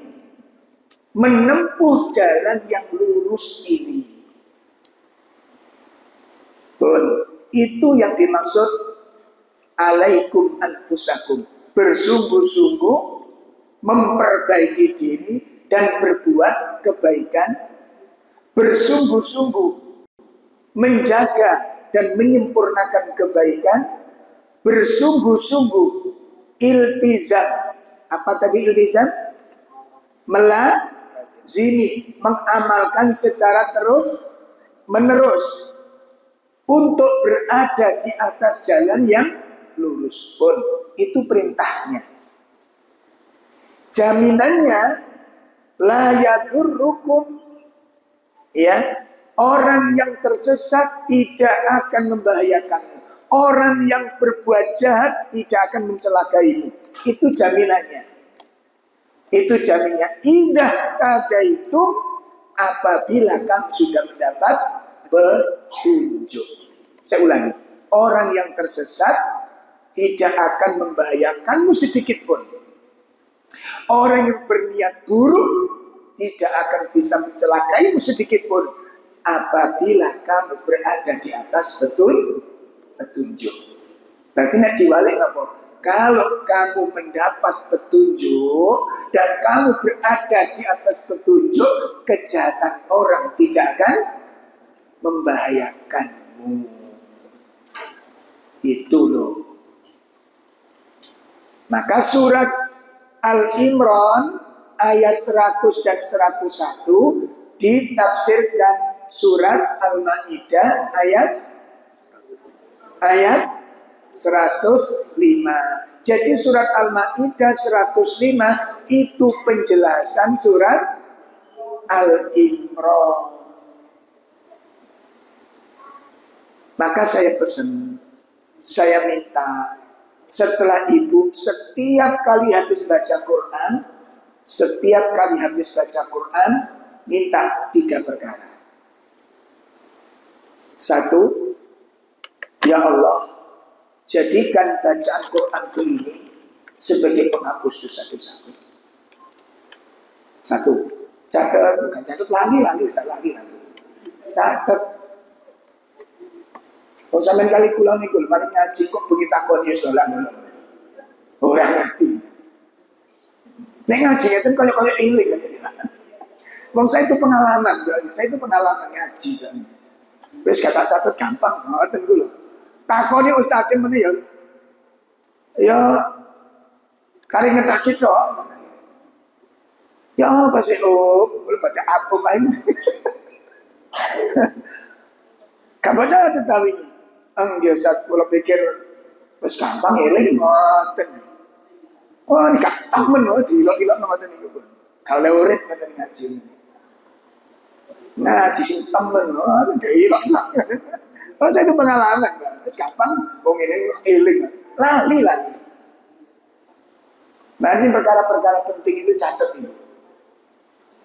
1 minta apa? Bun, ya Allah jadikan bacaan Quran ini sebagai apa? Menghapus dosa-dosaku.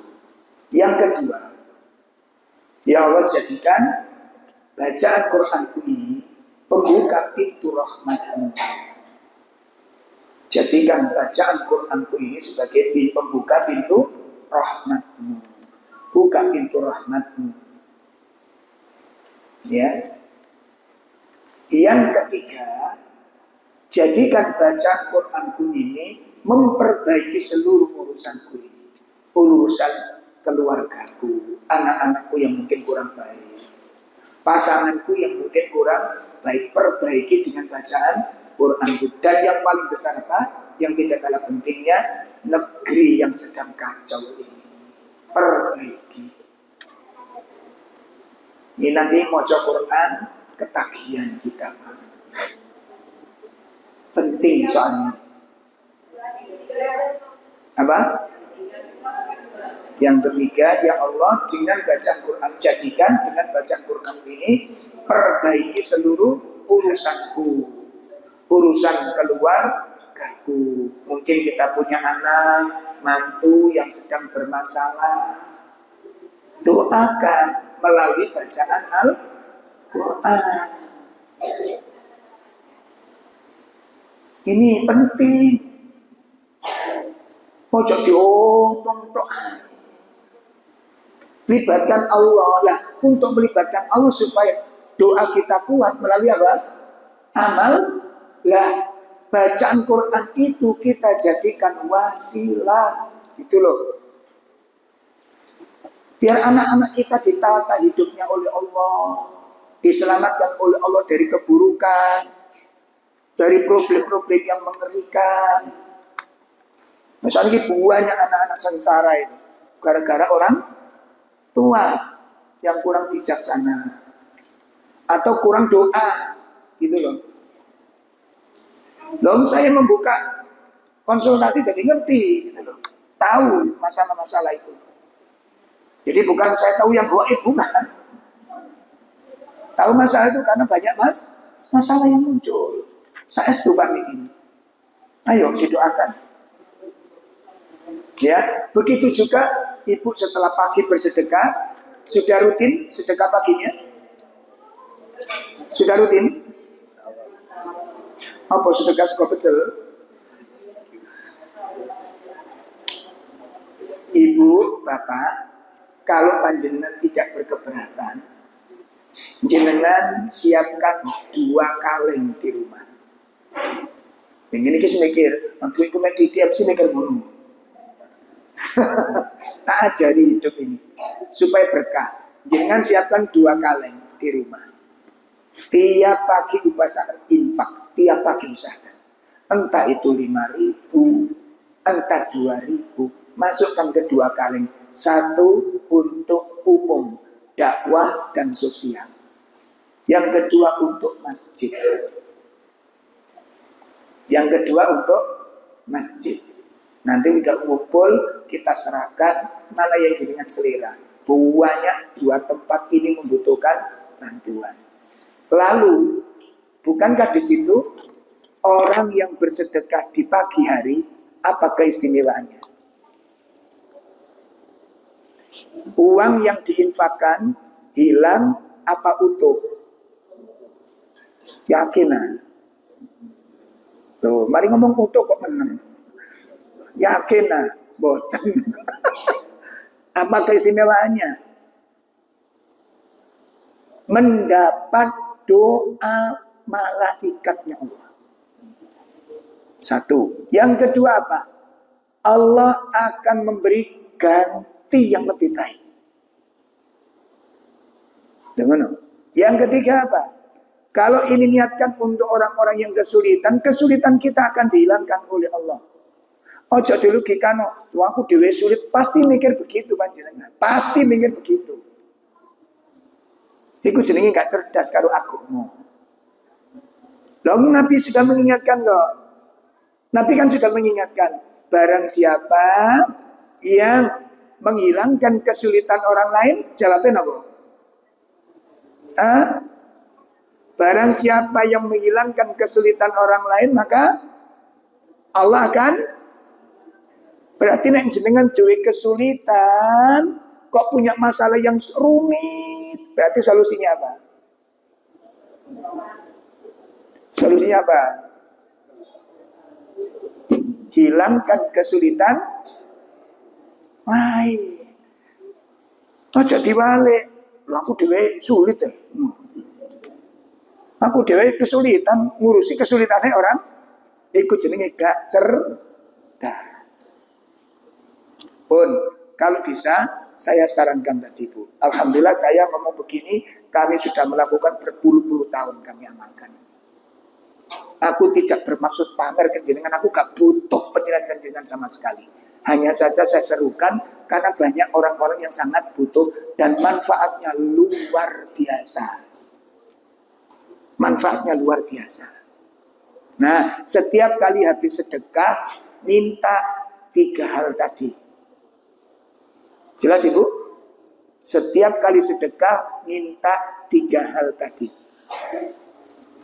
Kemudian sholat sunnah juga demikian. Setiap habis selesai sholat sunnah, minta 3 hal tadi. Ya Allah, jadikan sholat sunnahku ini penghapus dosa-dosaku. Ya Allah, jadikan sholat sunnahku ini pembuka pintu rahmatmu. Ya Allah, jadikan sholat sunnahku ini untuk perbaikan seluruh urusanku yang sedang bermasalah. urusan keluargaku, urusan ekonomiku, urusan negara ini. Perbaiki mereka ya Allah, pemimpin, rakyat, masyarakat, perbaiki ya Allah dengan kalau nggak sampai sering ibadah tenang, didengar betul. Sudah ini solusinya, ini solusinya. Dan itu yang dilakukan oleh para ulama. Imam Sa'id Ibnul Musayyib memperbanyak ibadahnya. Sholatnya ditambah, baca Qur'annya ditambah, sedekahnya ditambah. Ditanya, ya Imam, kenapa saya lihat kok Anda itu menambah amal-amal Anda? Jawabin Allah, aku ingin dengan sholat-sholatku yang aku tambah, anak-anakku diperbaiki oleh Allah Ta'ala. Loh gitu loh. Aku ingin masalah-masalah ini diperbaiki oleh Allah. Dengan cara apa? Ibadah. Untuk melibatkan Allah, kita harus punya jalan untuk dekat kepada Allah. Sampun ini. Nah, jadi saya pesan itu tadi, setiap habis baca Quran minta 3 hal. Habis setiap sedekah minta 3 hal. Habis setiap sholat sunnah lakukan 3 hal. Bun, itu langkah yang keberapa tadi? Langkah yang keempat. Yang terakhir, mestinya masih ada ya, sabar di atas sunnah itu ada. Yang keempat, sabar di atas sunnah. Bun. Baik, yang keberapa berarti? Yang kelima ini ya. Yang kelima, sabar di atas sunnah. Sabar di atas sunnah. Artinya apa? Ojo melakukan amalan-amalan yang menyelisihi sunnah. Dijaga betul. Sabar di atas sunnah. Sabar di atas ketaatan. Seperti suami menghadapi kekurangan istri, ojo dilawan dengan hal yang serupa. Istri mentang-mentang terus sampean minder. Aku wong lanang kok digawe kalah-kalahan, ndak mau, hancur. Betul apa enggak? Betul apa enggak? Dan terus jangan bapak-bapak nggak usah pakai dalil. Lah aku selama ini ngalah terus ya. Nah ini mumpung 17-an harus menang gitu kan. Ini mumpung 17 Agustus ini. Masa sudah 10 tahun saja di suami itu mengalah terus. Nah ini sudah waktunya 2005 ini. Mumpung Agustus ini. Ya, saya harus menang sekali waktu. Kalau Bapak punya gambaran seperti ini, mungkin sudah 10 tahun mengalah, lalu sekarang sudah pegel mengalah. Nah, mumpung mengambil haji, mumpung 17-an ini harus menang, berarti 2006 sudah bubar rumah tangga kita ini. Betul apa enggak? Betul apa enggak? Pun, ibu coba melok betul.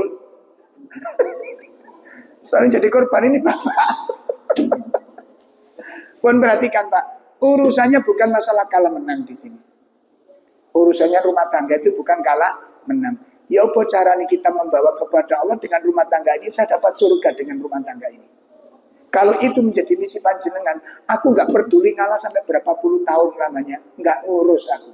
Yang penting dengan rumah tanggaku ini, aku mendapat surga. Nah caranya begitu. Ojo mumpung-mumpung. Nah aku wong lanang mosok digawe kalah-kalahan. Masih mau wedo yo gak gelem digawe kalah-kalahan yo. Nggih mboten? Nah urusannya bukan masalah kalah dan bagaimana di dalam rumah tangga ini, dengan rumah tangga ini kita dapatkan surga. Kalau itu misi kita, wis ya wis dek, kamu sih menang, aku sih kalah. Monggo silakan. Nah, selesai urusan insyaallah. Qadarullah kemarin ada daurah di Malang, mestinya bahas masalah itu. Qadarullah mboten sios. Gak jadi gara-gara ada udur ya, istri saya sakit, anak-anak sakit, buarangan. Akhirnya saya batalkan. Padahal besok kemarin itu pembahasannya rame. Yang datang itu kepada saya informasi. Oh Ustaz gak muat masjidnya. Tiba Ustaz TCC teko. Ya tidak apa-apa. Jadi membahas masalah itu apa? Mengapa aku harus mengalah? Nah, itu judulnya itu kemarin. Serem sebenarnya. Jadi habis ngaji tukaran nanti. Baik. Nah, sekarang kita lihat apa efek pengaruh kesabaran. Termasuk ini loh.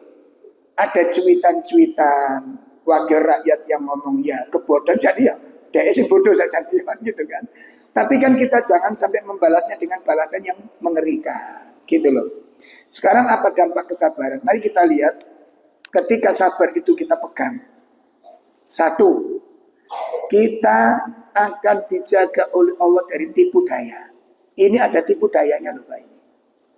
Hari ini rame itu ada tipu daya. Ada tipu muslihat yang memakai tenaga kita, memakai waktu kita. Yang membuat makar itu bisa jadi pagi ini makan pecel. Gitu loh. Yang punya rencana bisa jadi pagi ini sarapan soto. Bisa jadi yang punya rencana ini hari ini makan rawon. Gitu. Kita yang dimanfaatkan bergerak gak karu-karuan. Awas hati-hati. Saya pesan hati-hati. Kalau kita sabar, Allah menjanjikan masalahnya. Allah yang menjanjikan. Kita akan dijaga dari tipu. Kita tidak masuk perangkap tipu daya. Dijaga oleh Allah dari kerusakan. Surat 3, 120. Surat 3, 120. Sampun? Iya, surat Al-Imran Bunda. Nah, begitu juga Bunda nih. Nanti kalau ibu punya suami yang punya tipu daya, punya pacar gelap, gak tahu itu cek kayak apa ini. Kok punya pacar gelap? Padahal banyak tempat-tempat yang terang beneran. Barangkali atau bapak diuji dengan istri yang punya tipu daya, tipu muslihat. Jangan dihadapi dengan panjenengan memata-matai, menginteli, apa menginteli ini? Nama? Menginteli, kok menginteli? Jangan. Ibu sibukkan diri Anda di rumah. Menjaga ketaatan sebagai istri. Suami juga begitu, kalau menghadapi istri begitu, jangan sibuk memata-matai. Atau mungkin HP-nya istri dipasang GPS gitu. Nanti masuk ke warung kopi kita tahu, masuk ke warung kopi tahu. Telepon saya, enggak usah. Itu menyakitkan panjenengan. Kenapa? Serahkan kepada Allah. Allah yang ngatur, bukan orang yang ngatur. Monggo dibaca Pak. Surat 3, 120. Jika kamu memperoleh kebaikan, niscaya mereka bersedih hati. Tetapi jika kamu tertimpa bencana, mereka bergembira karenanya. Jika kamu bersabar dan bertakwa, tipu daya mereka tidak akan menyusahkan kamu sedikit pun. Masya Allah. Sungguh Allah Maha meliputi segala apa yang mereka kerjakan. Jika kamu bersabar, tipu daya mereka tidak akan membahayakan kamu sedikit pun. Tipu daya mereka tidak akan membahayakan diri kalian sedikit pun. Itu keistimewaan orang sabar. Yang kedua, mendapat pertolongan dari Allah. Allah turun tangan, gak diem. Ibu diuji Allah dengan anak dan mantu yang gak peduli dengan ibu. Jangan keluar kata-kata yang gak baik. Jangan keluar sikap-sikap yang gak baik. Libatkan Allah tadi, baca Quran yang banyak. Setelah itu minta 3 hal. Lalu khususkan, ya Allah, perbaiki urusan kami. Ini kami punya masalah dengan anak dan mantu kami. Lembutkan hati kami, lembutkan hati mereka. Lapangkan hati saya, lapangkan hati mereka. Perbaiki dengan bacaan Quranku ini. Tolonglah urusan ini. Aja terima tuh kurang hati, cerita sama tukang sayur. Tukang ngomong dodol hujan, akhirnya malah diulang mantunya. Tak bagus. Kenapa Anda tidak hubungi Allah? Nanti Allah yang ngatur. Terus kalau anakku nanti nggak peduli dengan aku, nasibku gimana? Memang Allah buta. Memang Allah lemah. Memang Allah miskin. Allah akan urusi kita. Kalau kita sabar, tidak mungkin ditelantarkan oleh Allah. Bon. Surat Al-Imran 125, 126. Surat Al-Imran 125, 126. Allah menjamin memberikan pertolongan. Silakan. Ya cukup. Jika kamu bersabar dan bertakwa ketika mereka datang menyerang kamu dengan tiba-tiba, niscaya Allah menolongmu dengan 5.000 malaikat yang mengawal Anda. Dan Allah tidak menyediakannya pemberian bala bantuan itu melainkan sebagai kabar gembira bagi kemenanganmu. Dan agar hatimu tenang karenanya. Dan tidak ada kemenangan itu selain dari Allah yang Maha Perkasa, Maha Bijaksana. Itu yang kelima, terakhir yang harus kita lakukan, perbanyak doa itu. Dicatat dulu, nanti dibuka di rumah ya. Doa pertama yang harus kita baca, kita konsumsi. Doa surah Al-Baqarah ayat terakhir. Al-Baqarah ayat terakhir. Surat 2 ayat terakhir. Itu yang kita baca. Yaitu berlindung kepada Allah dari beban-beban yang kita tidak mampu, supaya kita tidak diuji dengan yang sesuatu kita nggak kuat. Jangan. Makanya berlindung kepada Allah. Ini doa yang pertama. Ya, ini doa yang pertama yang sering dibaca ini nanti. Doa surat Al-Baqarah ayat berapa? 286. Rabbana la tu'akhidna, itu dimulai dari situ. Itu doa pertama. Doa yang kedua. 200 Al-Baqarah 250. Al-Baqarah 250. Minta kesabaran, minta keteguhan hati, minta diselamatkan dari orang-orang kafir.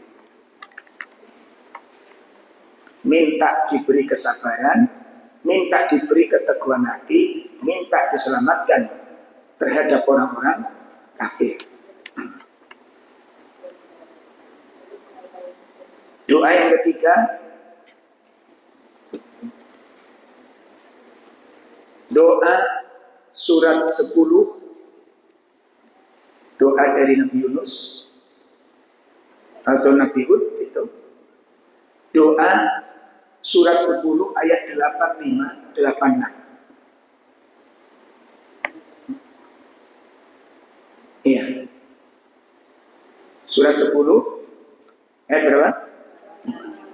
85, 8. Doa yang pertama itu, jangan sampai kita menjadi sasaran fitnah orang-orang dolim, dan agar kita diselamatkan dari kejahatan orang-orang kafir. Jadi doa yang pertama, la taj'alna fitnatan lil ladzina dzalamu. Jangan kau jadikan kami sasaran fitnah orang-orang dolim, dan selamatkan kami dari fitnah orang-orang kafir. Begitu doanya gitu. Rabbana la taj'alna fitnatal ladzina dzalamu wa najjina bi rahmatika.